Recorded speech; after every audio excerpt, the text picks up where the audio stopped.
بسم اللہ الرحمن الرحیم الحمد للہ رب العالمین والصلاة والسلام علی سید الانبیاء والمرسلین۔ ہمارا فیضان تجوید کے اسباق کا سلسلہ جاری و ساری ہے، اور ہم نے گزشتہ درس کے اندر دو حمزہ کے جمع ہونے کے قواعد کے حوالے سے سبق پڑھا تھا کہ اگر دو حمزہ ایک ساتھ جمع ہو جائیں تو پھر ان کے چار قواعد بنتے ہیں: تحقیق، تسہیل، ابدال اور حذف۔ تو اس کے بارے میں تفصیل سے گفتگو گزشتہ سبق کے اندر ہو چکی، تو اگر نہیں دیکھا تو پھر وہ لیکچر دیکھ لیں۔ آج کا سبق نمبر 23 ہے، ہائے ضمیر کا بیان۔ ہائے ضمیر جو آخر میں آتی ہے اس کو ہائے ضمیر کہا جاتا ہے، جیسے وقف کی صورت میں گول تا ہا بن جاتی ہے، تو اسی طرح اس کے قواعد کو بیان کریں گے۔ کہتے ہیں کلمہ کے آخر میں واقع ہونے والی ہا، کلمہ کے آخر میں واقع ہونے والی ہا زائدہ کی تین اقسام ہیں۔ ہا زائدہ کی تین اقسام ہیں۔ ہائے تانیث، وہ ہا جو اس میں واحد مؤنث کے آخر میں لاحق ہوتی ہے اور علامت تانیث ہوتی ہے۔ ایک ہوتا ہے لاحق ہونا، ایک ہوتا ہے داخل ہونا۔ لاحق ہونے اور داخل ہونے میں فرق ہے۔ جو حروف لاحق ہوتے ہیں وہ شروع کے اندر داخل ہوتے ہیں، جو داخل ہونا ہوتا ہے وہ حروف کے کلمے کے شروع میں آتا ہے، جیسے حروف جارہ داخل ہوتے ہیں، لاحق ہوتے ہیں۔ سر سوری، آپ کی نا آواز کٹ گئی تھی جہاں سے کہ یعنی کہ ایک لاحق ہونا، ادھر سے سر آواز کٹ گئی تھی۔ تو میں یہ بتا رہا تھا کہ دو چیزیں ہوتی ہیں، ایک ہوتا ہے لاحق ہونا، ایک ہوتا ہے داخل ہونا۔ تو داخل ہونے اور لاحق ہونے میں فرق ہے۔ جی جی۔ تو کلمے کے شروع کے اندر کوئی الفاظ، کوئی حرف داخل ہو تو اس کو کہتے ہیں کہ یہ حرف داخل ہے۔ جیسے حروف جارہ داخل ہوتے ہیں، حروف جارہ لاحق نہیں ہوتے ہیں۔ جی جی۔ اور شروع میں آتے ہیں۔ ہاں، شروع میں آتے ہیں حروف جارہ۔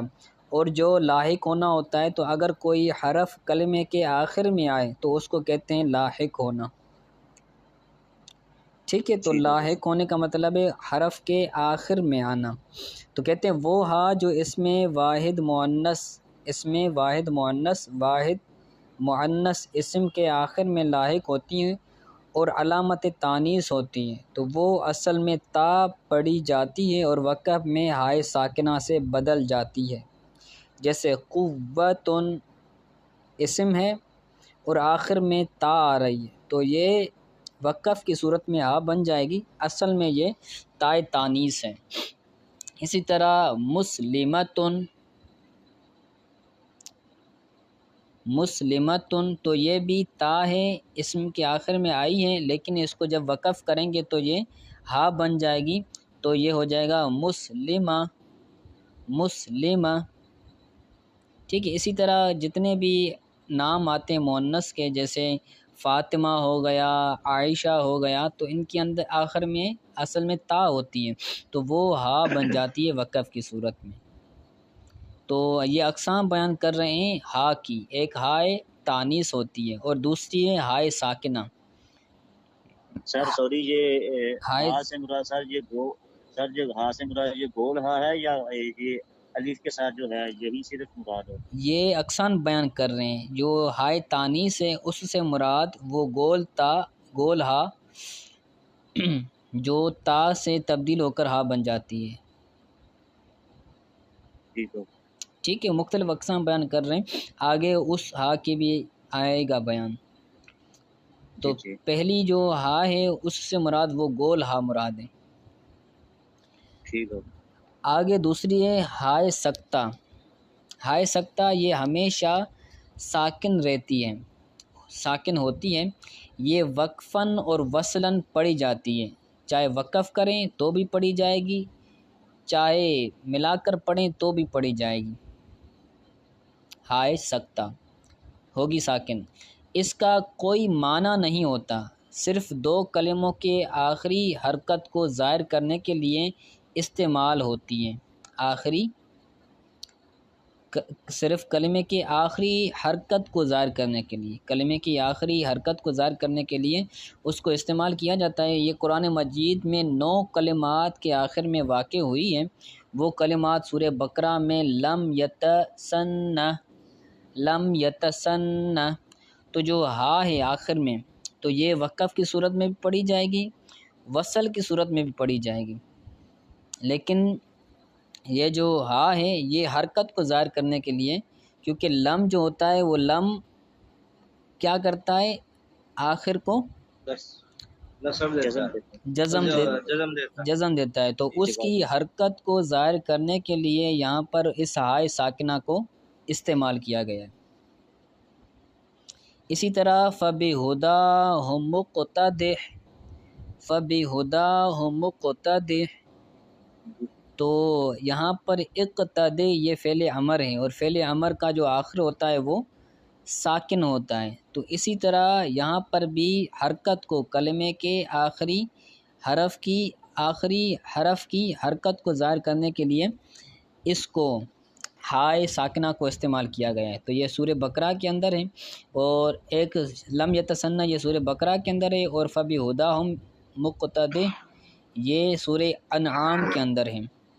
اور سورہ حاقہ میں 6 جگہ آیا ہے، کتابیہ، یہ بھی کتابیہ، 2 جگہ حسابیہ، اور 1 جگہ مالیہ، 2 یہ ہو گئے 4، اور 1 مالیہ یہ ہو گئے 5، اور 6 ہے سلطانیہ،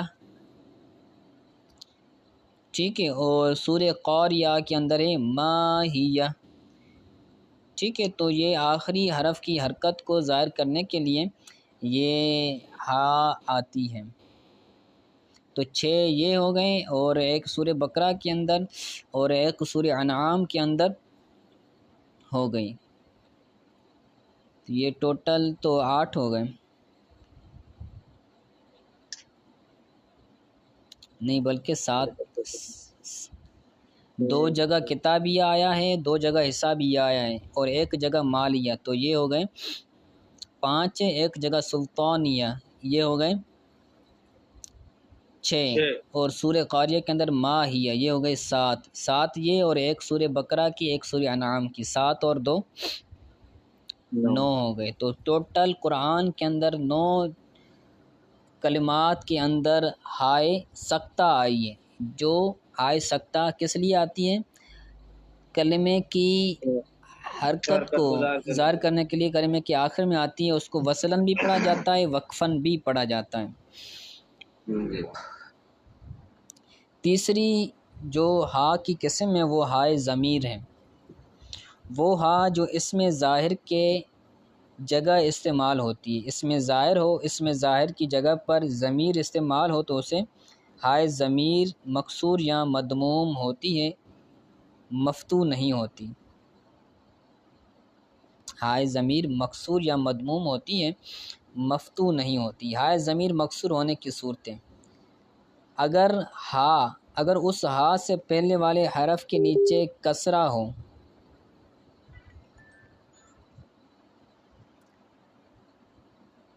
اگر اس ہا سے پہلے، یہ آ رہی ہیں آگے مثالیں آ رہی ہیں، اگر اس ہا سے پہلے والے حرف کے نیچے کسرہ یا یائے سکتہ ہو، یا یائے ساکنہ ہو، ہا سے پہلے والے حرف کے نیچے کسرہ ہو، یا وہ جو ہا سے پہلے والا حرف ہے وہ یائے ساکنہ ہو، تو ہائے ضمیر مکسور ہوگی، جیسے بھی۔ اب ہا ضمیر ہے اور ہا ضمیر سے پہلے والے حرف کے نیچے زیر ہے، تو یہ ہوگی بھی، یعنی ہا جو ضمیر ہے یہ مکسور ہوگی۔ اسی طرح فی ہی، ہا ہے، ہا سے پہلے یا ساکنہ آ گئی ہے، تو ہا سے پہلے یا ساکنہ آ جائیں تو وہ ہا ضمیر مکسور ہوتی ہے۔ تو ہا ضمیر کے مکسور ہونے کی یہ صورتیں بیان کر رہے ہیں، تو اس کی 2 صورتیں ہیں، یہ سمجھ آ گیا؟ اس قاعدے سے 4 کلمات مستثنیٰ ہیں، یعنی 4 کلمات ایسے ہیں جن کے اندر یہ قاعدہ نہیں لگتا ما قبل ہا کا ما قبل مکسور ہوگا، ہا کا ما قبل یا ساکنہ ہوگی، لیکن پھر بھی اس پر زیر نہیں آئے گی۔ 4 کلمات ایسے ہیں، جیسے ان میں سے پہلا ہے وما انسانیہ، وما انسانیہ، تو یا ہا آخر میں آ رہی ہے، لیکن ہا سے پہلے یا ساکنہ ہے، لیکن پھر بھی ہا کو زیر نہیں دی گئی۔ اسی طرح یہ سورہ کہف کے اندر ہے۔ اور دوسرا کلمہ ہے علیہ اللہ، علیہ اللہ، علیہ اللہ، ٹھیک ہے۔ تو ہا ہے، ہا سے پہلے یا ساکنہ ہے، لیکن پھر بھی ہا کو کسرہ نہیں دی گئی، اس کو دمہ دیا گیا ہے، تو یہ سورہ فتح کے اندر ہے۔ ان 2 کلموں میں ہائے ضمیر مضموم ہوگی، ٹھیک ہے، ہا مضموم ہے۔ اور اسی طرح ارجح، ارجح، تو ہا ہے، ہا سے پہلے والے حرف پر کسرہ ہے، لیکن پھر بھی ہا کو کسرہ نہیں دی جا رہی، تو یہ کلمہ مستثنیٰ ہے۔ اسی طرح فعلکہ، فعلکہ، ان 2 کلموں میں ہائے ضمیر ساکن ہوگی۔ ہا جو ہے وہ ہا سے پہلے کسرہ آ رہی ہے، لیکن پھر بھی ہائے ضمیر کو کسرہ نہیں دی جا رہی، بلکہ اس کو ساکن رکھا جا رہا ہے، ٹھیک ہے، یہ سمجھ آ گیا؟ جی سر، جی۔ آگے کہتے ہیں ہائے ضمیر مضموم ہونے کی صورتیں، پیچھے تھا ہائے ضمیر کے مکسور ہونے کی صورتیں، اب ہے ہائے ضمیر کے مضموم ہونے کی صورتیں۔ کہتے ہیں جب ہائے ضمیر سے پہلے نہ کسرہ ہو نہ یا ساکنہ ہو تو ہائے ضمیر مضموم ہوگی، یعنی پچھلے قاعدے کا الٹ، ہائے ضمیر سے پہلے نہ کسرہ ہو اور نہ ہی یا ساکنہ ہو تو ہائے ضمیر مضموم ہوگی، جیسے لہو، رسولہ، منہ، مگر ایک کلمہ اس قاعدے سے مستثنیٰ ہے۔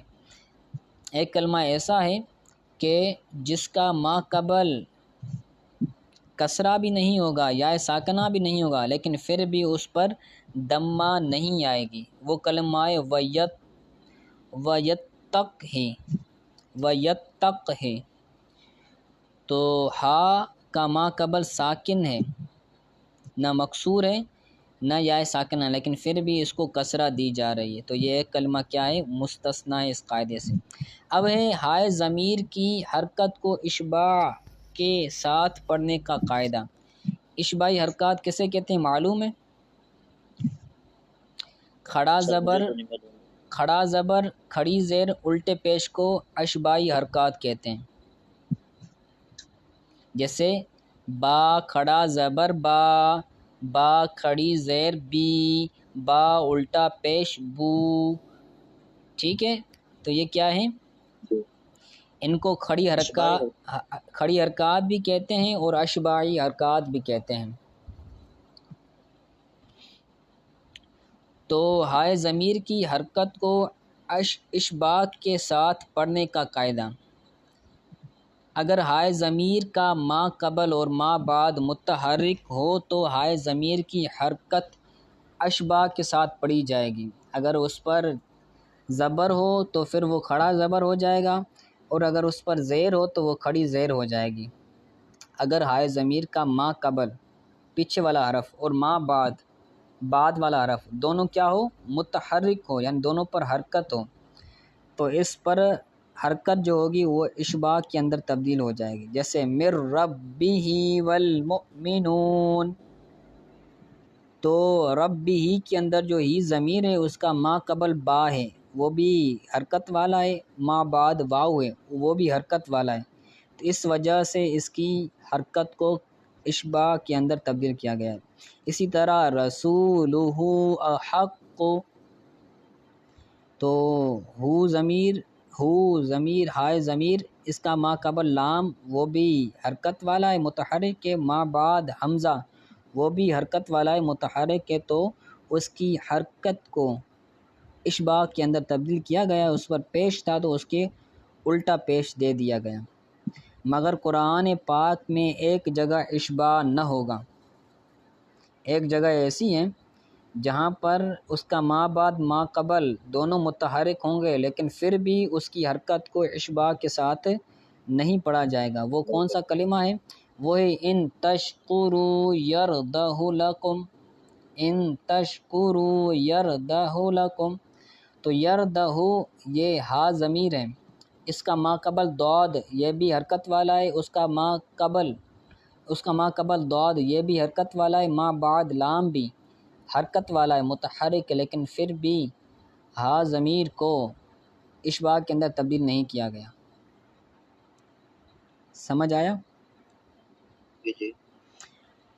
آگے کہتے ہیں اگر ہائے ضمیر کے ما قبل یا ما بعد ساکن ہو تو ہائے ضمیر کی حرکت میں اشباع نہ ہوگا، ٹھیک ہے؟ یعنی اگر ما قبل یا ما بعد اگر متحرک نہیں ہے، ہائے ضمیر کا ما قبل یا ما بعد ساکن ہو یعنی متحرک نہ ہو، تو ہائے ضمیر کی حرکت کو اشباع میں تبدیل نہیں کریں گے، بلکہ اس کو حرکت ہی کے ساتھ پڑھیں گے، اشباع کے اندر تبدیل نہیں کریں گے۔ جیسے من ہو ما قبل ساکن ہے، وَيُعَلِّمُهُ الْكِتَابَ ما بعد ساکن ہے، مگر قرآن پاک میں ایک کلمہ ایسا ہے جس کا ما قبل ساکن ہے لیکن پھر بھی اس کو اشباعی حرکات دی گئی ہے، جیسے فیہ مہانا، فیہ مہانا،